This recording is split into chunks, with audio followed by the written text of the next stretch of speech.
Иисус Навин, 4 глава, и будем читать с 19 стиха, с 19 по 24 стихи.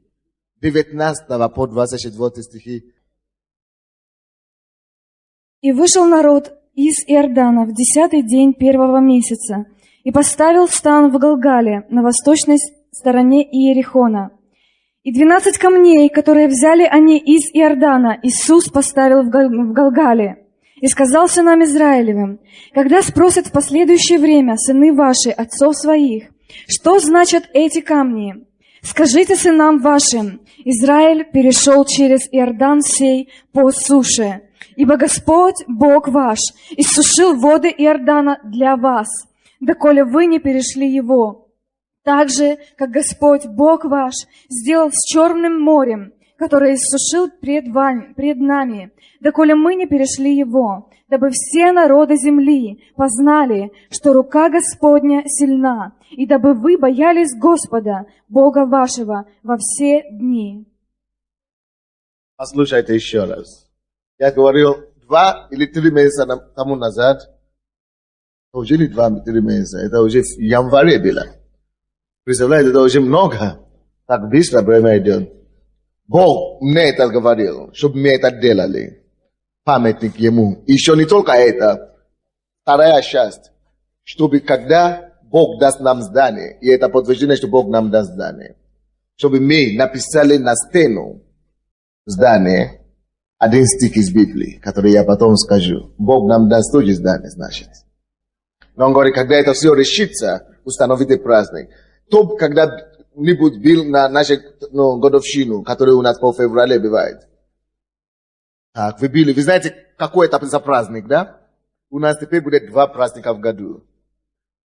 Этот праздник Победы, или как мы назвали? Праздник Благодарения по октябре, 3 дня, будет 2-й праздник, где всего мира люди будут съезжаться. Каждый год сюда на Украину, Киев и благодарить. И мы будем приглашать всех. Но в декабре мы это начнем. На этот раз, 2 декабря, пригласим всех, кто задействован в этом. Но да послушаем, что Бог говорит нам делать здесь. 19 стих. И вышел народ из Иордана. Иордан это препятствие было. Огромнейшее препятствие. Они шли вперед, но остановили из-за того, что море. Они не могли перейти через море. Вы знаете, что тогда не было мостов. Они не могли перейти. И послушайте, нужно было либо все погибнуть в этом Иордане, либо чтобы Бог делал чудо, чтобы небываемое случилось. Чтобы Иордан раскрылась. И чтобы стала сушей земля посреди Иордана. И это то, что Бог сделал. И после того, как они вышли, Бог сказал им: возьмите из этого моря, из Иордана, камни. Вы знаете, что в море и в реке всегда есть камни или песок внутри. Но возьмите каждый из вас камни. Камни, это потому что вы перейдете через Иордана и пойдете дальше. Но это камень из Иордана останется как символ той прошлой проблемы. Символ ту проблему, которую вы преодолели. Символ того препятствия, которое было для вас невозможное, но через который Господь вас провел. Поэтому возьмите камни с этого моря. Вы поняли то, что я говорю? Возьмите камни и все вынесите ваши камни из моря и сделайте это в кучу. Сложите камни на камни. Это будет как гора потом. И пускай это будет как памятник. И когда ваши дети и ваши предки скажут, что за камни, что за памятник тут, вы скажете, что Бог сделал для вас. Братья и сестры, я не знаю, если вы в полноте ощущали, какая это была проблема для нас. Выселение пастора, выдворение пастора. Я не знаю, если вы ощущали. Конечно, невозможно вам было знать или ощущать того, что я ощущал. Но не дай Бог, чтобы вы знали некоторые факты, которые вы знаете. Сегодня я могу просто показать вам один документ, где Генеральная прокуратура Украины говорит приказом, закройте церковь слова веры, выдворите Sunday, в течение месяца. Даже дошло до такого, что я подписал расписку, что я уезжаю. Но я еще здесь, потому что есть Бог на небе.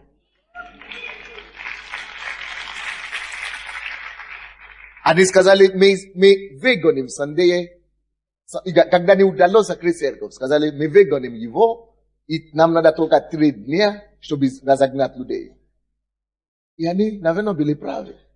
Они сказали, один из чиновников, силовых структур, сказал, мы сотрем церковь слова веры в пепел. Ничего с нее не останется.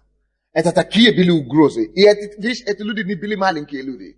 Слушайте, неоднократно было собрано силовые структуры ради, чтобы решать наш вопрос. В газете написано. Это не секрет. Даже все украинское ведомость было написано. Министерство юстиции, специалисты оттуда, из СБУ, из МВД, из МИДа, из Держрелигии, из прокуратуры. Все были собраны, все силовые структуры, что нам делать с этим Sunday. И вырабатывали способы, как уничтожить его. Но есть Бог на небе. Есть один мэр, это в этом городе, не мэр, главный мэр, но в районе, который сказал, за ним стоит ЦРУ и российский КГБ. Вот почему мы не можем его уничтожить. Потому что такая сила нету на Украине, которая могла бы его удержать. Они так думают. Они говорят, что какая-то сила, зарубежные силы стоят за ним. Почему? Потому что наша власть подготовила 3 раза документы на его выдворение. Но эти документы пропадали сами по собой. Потому что есть ангелы Божьи и Бог. Вы знаете, не дай Бог, чтобы вы знали, до какой степени у нас было давление, даже психологически. Я прихожу с работы, с офиса, и меня ждет милиция, участковый. Меня возят в милицию, иди в милицию. Каждый день приходи в милицию. Я прихожу в церковь, милиция уже меня ждет здесь, во дворе, прежде чем войти. Вы не знали об этом все. И не надо. Мой паспорт мистическим образом пропал. Мы попали в такие истории, что даже самые сильные люди в этом народе говорят, что это церковь, что такое Sunday, что он делает, что за церковь. Ну, даже самые большие государственные преступники не преследовали так. Ну, кто я такой? Но потому что у нас есть большой Бог. И я понимаю, почему Бог говорит, чтобы поставить памятник. Посмотрите, всякий раз, когда Бог совершает великие победы, великие чуда для своего народа, Бытие, по всей Библии, Он говорил им, ставьте памятник. Наставьте дату празднования. Вы помните, когда Он избавил их из Египта? Вы знаете, у нас Пасха сейчас есть, да? Была Пасха в Ветхом Завете. Он говорит, что я вывел вас из Египта, и спас Израиль. Они установили праздник Пасху, да? Почему? Потому что это было большое чудо. Бог говорит, что постановите, чтобы ваши дети, ваши потомки могли знать, какое чудо делал вам Бог. Когда Бог вывел их через Красное, Шумное море, Он говорит, что поставьте памятник. Чтобы когда люди спросят, что это, вы могли сказать, посмотрите, что Бог сделал для нас. Когда Господь дал им ману с неба, Он говорит, что ставьте памятник. Когда Господь из камня вывел воды и дал им воды из камня, Бог говорит, что пускай это будет памятником для вас.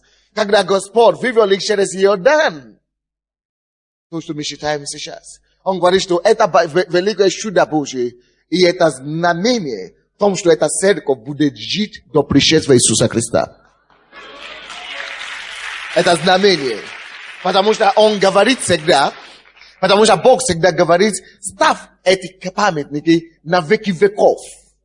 Чтобы навсегда, даже при Иисусе Христа, эти памятники остались. Эти праздники остались. Даже Иисус праздновал Пасху. Потому что это будет до окончания мира. Такие праздники, когда Господь говорит установить, они будут до конца мира, пока мир не закончится и небесное небо не пустится на землю.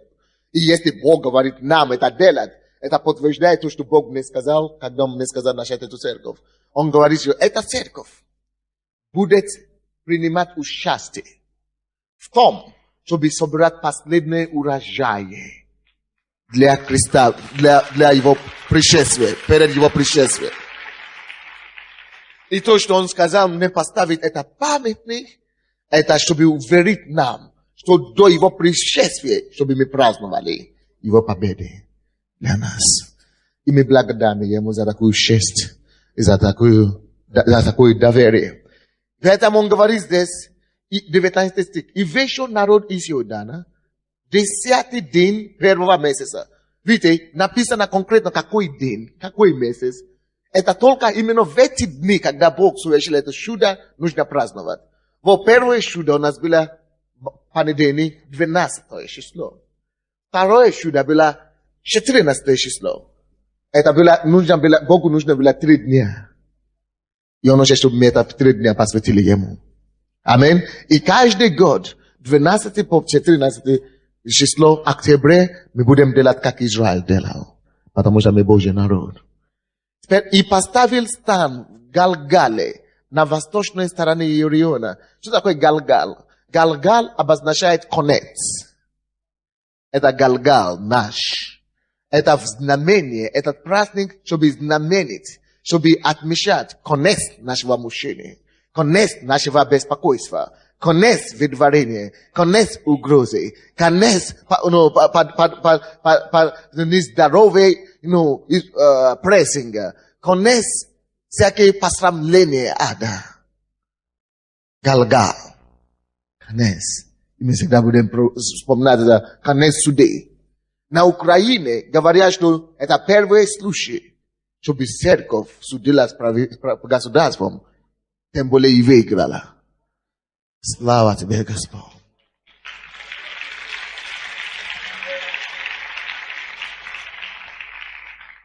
Двадцать первый стих. И сказал Иисус сынам Израилевым, когда спросят в последующее время, братья и сестры, послушайте, пожалуйста. Я, чтобы вы вспомнили это. Когда спросят у вас, потому что ваши предки будут ходить в эту церковь, а ваши потомки будут ходить в эту церковь, ваши дети будут ходить в эту церковь, и они будут спрашивать, почему такие дни празднуют, почему такие конференции устраивают. И написано здесь. И сказал сынам Израилевым, когда спросят, может быть, меня уже не будет, может быть, мы уже умрем, но будет следующее поколение. И вы будете рассказывать им, передать им от уст к уст. И когда спросят в последующее время сыны ваши, отцов своих, что значат эти камни? Скажите сынам вашим, Израиль перешел через Иордан, сей по суше. Мы скажем своим детям, мы скажем своим потомкам, мы скажем им, что Бог провел нас через, проблемы с выдворением, закрытие церкви, через незаслуженного гонения на церковь. Бог вывел нас. 23 стих. Ибо Господь Бог наш иссушил воды Иордана для вас, доколе вы не перешли его, так же, как Господь Бог ваш сделал Черным морем, который иссушил перед нами, доколе мы не перешли его, дабы все народы, послушайте, дабы все народы земли, все народы Украины, дабы все народы Украины познали, что рука Господня сильна, и дабы вы и все народы боялись Господа, Бога нашего, во все дни до конца. Это значит до конца света. Во все дни это праздник будет праздник силы, победы, благодарения, заявления миру. Не только Украине. Китай услышит, арабы услышат, африканцы услышат, американцы услышат, что Господь Бог нас сильный и могущественен. Дабы все народы, и все народы будут, потому что мы миссионерская страна, миссионерская церковь, мы понесем об этой чуде. И вы знаете, я чувствую, что я должен вам сказать тоже, что za 2 года, 1,5 года, как это проблема началась, я не мог ездить. Вы знаете, я даже не мог выехать из Киева. Нету паспорта, нету документа. Но это было хорошо, это к лучшему, зато я был с вами.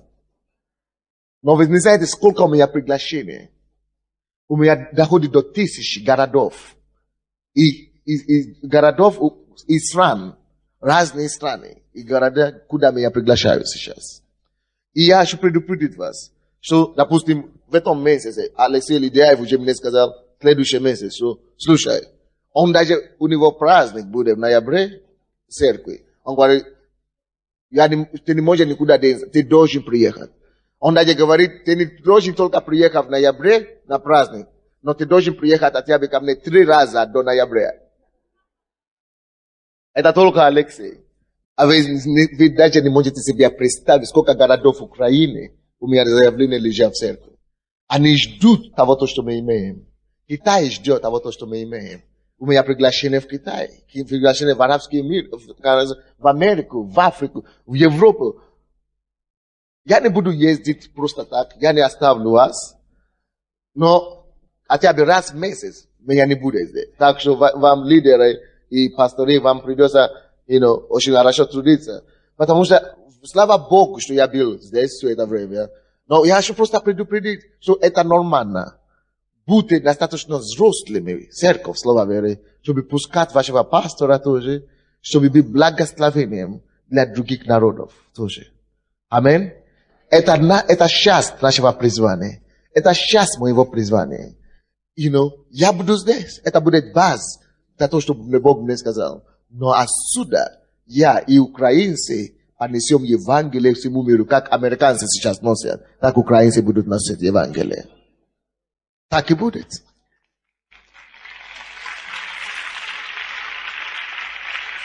Итак, весь месяц позвольте мне от имени Господа и посвятить это чисто Богу.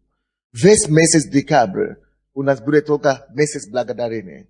Мы будем благодарить Господа за все то, что Он сделал, не только для этой проблемы, разрешения этой проблемы, но для каждого из нас. Мы не будем просить у Бога ничего в декабре. Мы будем благодарить Его за все то, что Он уже сделал. За то, что Он сделает все. Мы только будем благодарить весь месяц декабря.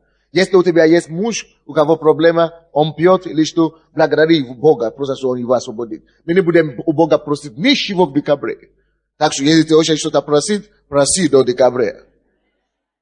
Потому что весь декабрь мы только будем благодарить и славить Бога. Аминь.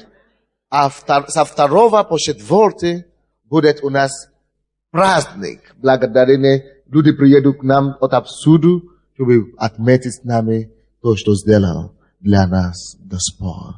О, Отец, Творець, Создатель миров,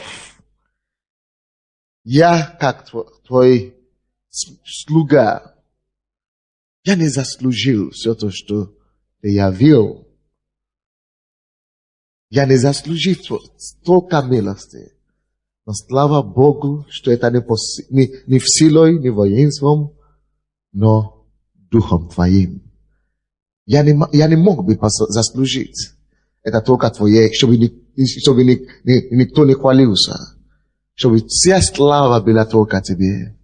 И я от имени всех прихожан этой церкви, которые присутствуют здесь сегодня, и кого нету здесь сегодня, от имени всех наших членов, и все, которые когда-нибудь покаялись здесь, я хотим Тебе сказать, Боже, спасибо. Спасибо Тебе, Господь. Спасибо. Спасибо, что Ты не сделал своих детей сиротой без пастора. Спасибо, что Ты не сделал меня матерью с брошенным ребенком. Спасибо, что Ты посрамил врага. Спасибо, Иисус, что Ты не дал в Твою церковь посмешище. Спасибо, что Ты доказываешь миру, что я не себя призвал сюда. Что все то, что Ты делаешь в этой церкви, это не я. Это Твоя сила все это делает. Я не способен это делать. Это не я. Это не я. Тут делали в Sunday. Тут делани в человеке. О Боже, ты доказал, и ты доказываешь этой победой, что это ты действуешь здесь.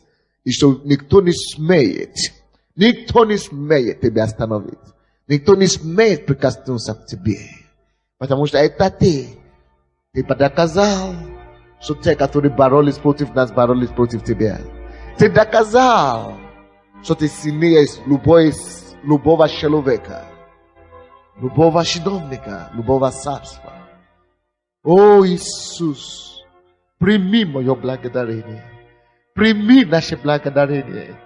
От всего сердца я говорю тебе спасибо. Иисус, спасибо. Дух Божий, спасибо тебе.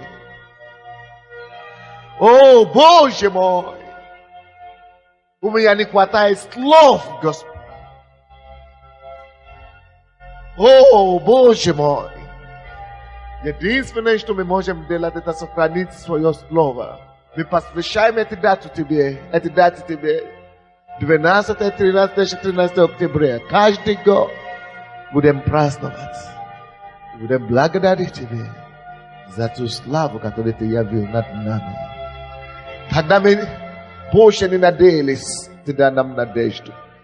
Когда мы больше не верили, ты дай нам покой. Господь, я также молюсь за все мои братьев и сестер сегодня, которые также находятся в сложных ситуациях, которые думают, что все, больше нету надежды, которые думают, что все, больше нету веры, которые думают, что невозможно разрешить их проблему. О, мой Бог! Ты специализируешь в невозможности. Ты специализируешь по невозможности. Я прошу тебя. О, Боже! Чтобы ты разрешил все обстоятельства, все ситуации, все проблемы. Таким же чудным образом, как ты разрешил мои проблемы. Как ты разрешил проблемы церкви, реши эти все проблемы. Исцеляй, Господь, всех больных во славу Твою. Господь, разреши всякие семейные проблемы во славу Твою. Разреши всякие личные проблемы во славу Твою, Боже мой. Докажи нам, что Ты Бог невозможности, и что нет ничего невозможного для Тебя. Я благодарю Тебя, что Ты это сделаешь. Ты верный и чудный. Ты великолепен и прекрасен. Бог прославлен. Да будет Тебе слава и честь во имя Иисуса Христа. И весь народ сказал. Давайте вот дадим аплодисменты.